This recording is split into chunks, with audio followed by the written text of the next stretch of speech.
Assalamualaikum warahmatullahi wabarakatuh dan selamat pagi anak-anak. Bagaimana kabarnya hari ini? Semoga kalian tetap semangat dan tetap rajin belajar di rumah ya.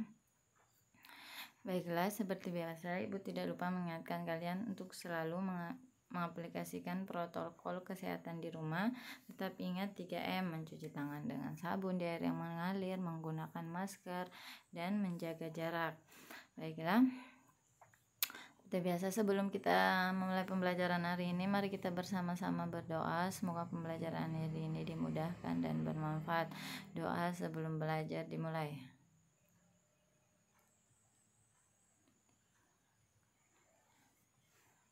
Selesai. Baiklah, yang pertama, kemarin hari kedua sudah belajar tentang diagram batang ya masih. Jadi hari ini juga masih tentang juga membuat kalimat. Hari ini kita akan masih belajar tentang diagram batang ya anak-anak. Tapi nanti ada juga bacaan tentang energi, sumber energi. Baiklah, kita langsung saja ya. Di hari kelima ini ayo mengamati. Minyak bumi merupakan salah satu sumber energi paling utama di dunia sejak pertengahan tahun 1950-an. Berdasarkan diagram batang pada infografis di bawah, cadangan minyak bumi Indonesia adalah 3,2 miliar barel. Ini kita bisa lihat ya Indonesia. Indonesia ini ya 3,2 miliar. Itu ini namanya, ini diagramnya ya, dimaksud diagram batangnya. Ada negara-negara dan banyaknya minyak buminya. Sekarang tugasnya kalian berdasarkan tabel tuliskan banyak cadangan energi lain. Energi yang lain ya, negara yang lain, misalnya negara Arab Saudi. Ini Arab Saudi berapa banyak ini, kalian lihat berapa. Iran, Irak, Kuwait, kalian tuliskan ya berapa banyak minyak bumi mereka. Kemudian jelaskan bagaimana kalian bisa menemukan hal tersebut dalam diagram batang. Selanjutnya ayo membaca. Tahukah kamu apakah energi itu? Ini tentang energi ya. Energi adalah kemampuan untuk melakukan kerja atau usaha. Jadi kalau kita punya energi, kita bisa melakukan sesuatu, kerja, usaha. Kalau kita tidak memiliki energi, kita tidak bisa, kita akan merasa lemas, lelah, tidak bisa bergerak. Jadi kita membutuhkan energi untuk dapat beraktivitas. Manusia memiliki energi yang berasal dari makanan yang dimakannya. Jadi bagaimana kita mendapat energi? Kita dengan cara makan. Makanan itu mengandung zat-zat, ada karbohidrat, vitamin, sehingga di dalam tubuh kita berubah menjadi energi. Jadi makanan-makanan seperti yang ada di gambarnya, ada telur, tahu, tempe, roti, itu merupakan sumber energi. Minyak bumi juga ternyata merupakan sumber energi bagi apa? Tidak mungkin bagi manusia tidak minum minyak bumi atau makan minyak bumi. Ternyata minyak bumi itu sumber energi bagi mobil dan motor. Jadi mobil dan motor bisa bergerak bisa mendapatkan energi karena adanya minyak bumi. Seperti bensin, dengan diberikan bensin maka mobil itu memiliki energi sehingga bisa berjalan. Jadi minyak bumi ini dinamakan juga sumber energi. Berikut ini adalah data banyaknya mobil penumpang dan motor selama 2016 hingga 2018. Ini datanya ya.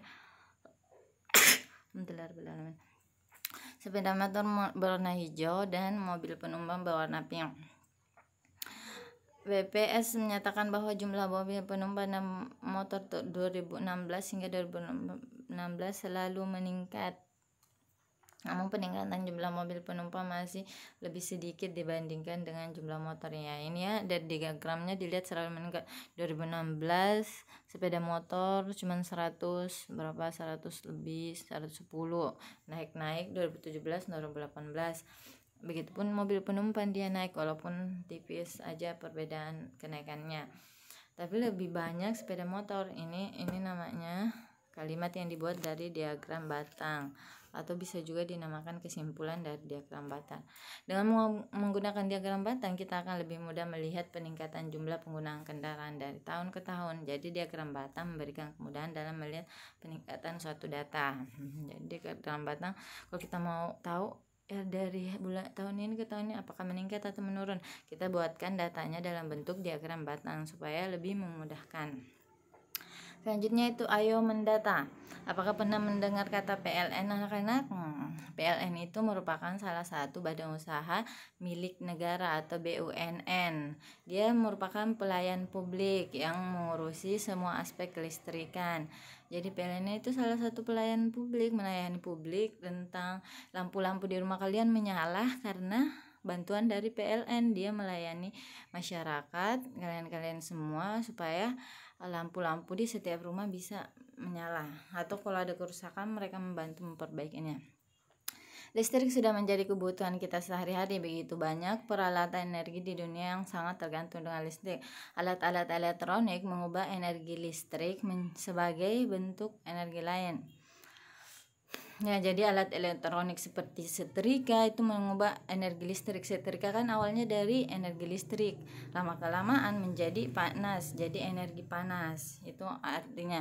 Jadi dengan alat-alat elektronik itu bisa digunakan karena perubahan energi listrik menjadi energi bisa panas, gerak, dan lain-lain.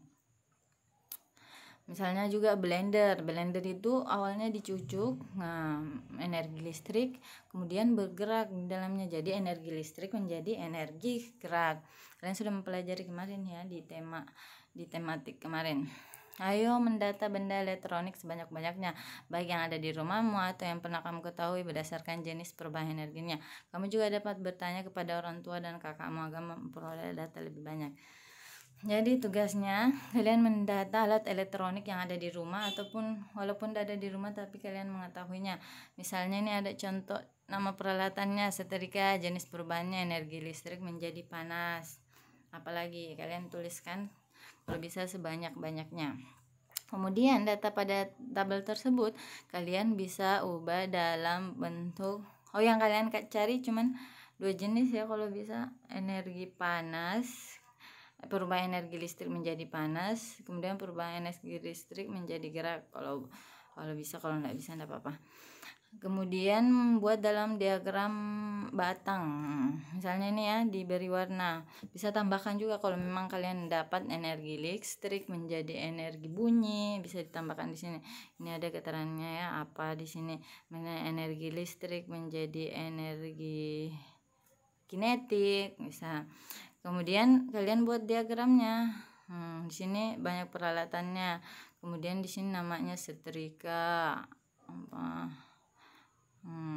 Setrika itu energi listrik menjadi energi panas berapa banyak, ya kan? Energi listrik menjadi ini, kalian beri warna sesuai dengan keterangan ini ya. Misalnya setrika itu berarti dia berwarna pink datanya. Data setrikanya. Kemudian lanjutnya itu ayo berlatih. Ayo sekali lagi kita lihat data BPS tentang jumlah kendaraan bermotor yang tadi ya. Kemudian ayo melingkari, ayo memilih jawaban yang benar yang salah. Dari tabel tersebut di sini ada 5 kalimat, atau dari berdasarkan tabel tersebut kita lihat apakah benar atau salah. Ibu kasih contoh nomor pertama ya.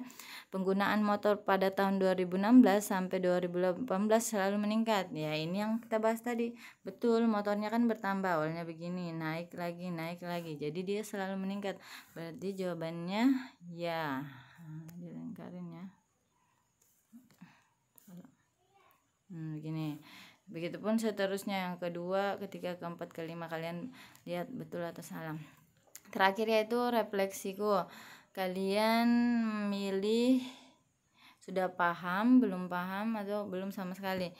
Yang tentang materi hari ini ya, aku dapat mengatur perkembangan jumlah kendaraan dengan melihat diagram batang. Bisa atau tidak tadi jumlah kendaraan itu dengan melihat diagram batang? Kalau sudah iya, berarti ini artinya iya. kalau ini masih perlu bimbingan atau masih mau bertanya apalagi yang belum dimengerti, kalau ini masih belum sama sekali, masih perlu mengulang materi hari ini. Itu ya anak-anak, sebagai ibu supaya mengetahui kalian sudah paham atau belum. Itulah pembelajaran kita hari ini. Jadi kesimpulannya, untuk lebih memahami data dan sebuah data, apakah data tersebut meningkat atau menurun, langkah lebih baiknya kita ubah dalam bentuk diagram batan. Sebelum selesai mengakhiri pembelajaran hari ini, seperti biasa kita berdoa terlebih dahulu. Semoga pembelajaran hari ini bermanfaat. Doa sesudah belajar dimulai.